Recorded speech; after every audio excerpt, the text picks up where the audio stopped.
So hey guys, welcome back to my channel. Today's topic is Hunter Commission 1882 और इसको Indian education commission के नाम से भी जाना जाता है. तो let's get started.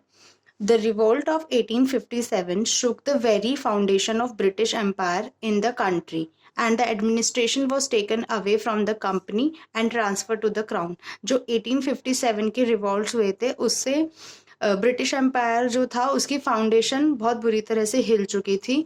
तो कंपनी से एडमिनिस्ट्रेशन को लेकर दोबारा ट्रांसफर कर दिया था क्राउन को. The normalization of conditions took some time. Revolt के बाद नॉर्मलाइजेशन होने में मतलब चीज़ें नॉर्मल होने में बहुत टाइम लग गया था. There were complaints that the Woods Dispatch of 1854 had not been properly followed. और ये complaints थी कि इससे पहले जो Woods Dispatch की रिपोर्ट थी, रिकमेंडेशन थी 1854 में, वो properly follow नहीं की जा रही है. So by 1882, it was considered necessary to assess the development of education in the country and to remove the defects. तो 1882 तक सोचा गया कि एक assess करने के लिए education assess करने के लिए education की development assess करने के लिए फिर से एक commission बनाई जाए और ताकि हम जो defects आ रहे हैं education में उन्हें हटा सके. For this purpose, Lord Ripon then viceroy of India, जो उस टाइम के विसराय थे इंडिया के, appointed the first Indian education commission in 1882. तो उन्होंने लॉर्ड रायपिन ने फर्स्ट इंडियन कमीशन 1882 में अपॉइंट करी. Sir William Hunter was appointed as the chairman of the commission. जो विलियम हंटर थे उन्हें अपॉइंट किया गया चेयरमैन ऑफ दैट कमीशन, इसीलिए इस कमीशन का नाम हंटर कमीशन 1882 भी है. Beside the chairman, the commission consisted of 20 members, including Indians. ये क्यों important है इतनी? क्योंकि इसमें Indians को भी कमीशन में या जो भी मेंबर थे उसमें इंक्लूड किया गया. तो there are few people's name who were included in the commission: सयाद Mohammad, Bhudev Mukherjee, Anand Mohan Bose and K.T. Telang.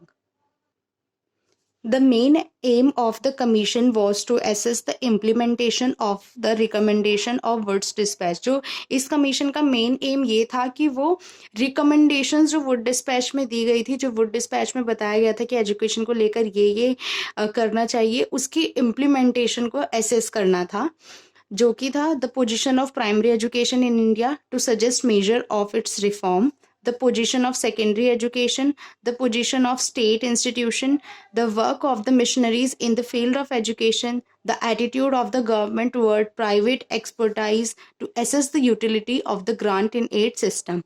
तो इनको कौन कौन से सेक्टर्स मिले थे एसेस करने के लिए एजुकेशन के लिए? प्राइमरी एजुकेशन को स्पेशली इनको प्राइमरी एजुकेशन और सेकेंडरी एजुकेशन के लिए ही कहा गया था, बट इन्होंने इसके साथ साथ यूनिवर्सिटी एजुकेशन और हायर एजुकेशन पे भी रिफॉर्म्स दिए थे.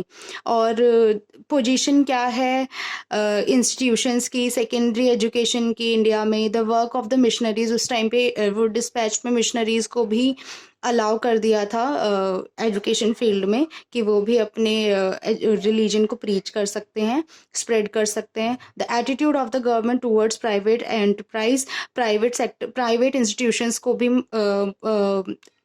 अनुमति दे दी गई थी एजुकेशन सेक्टर में, तो वो भी इन्हें देखना था. या फिर और गवर्नमेंट का उस टाइम पर क्या एटीट्यूड है towards private and enterprise. To assess the utility of grant in aid system, कि जो ग्रांट दिया जा रहा था एजुकेशन सिस्टम को, उसकी यूटिलिटी अच्छे से हो रही है या नहीं हो रही. तो ये सारी चीज़ों को इन्हें असेस करना था. So that was all for this video. That was about Hunter commission 1882. I hope you like the video.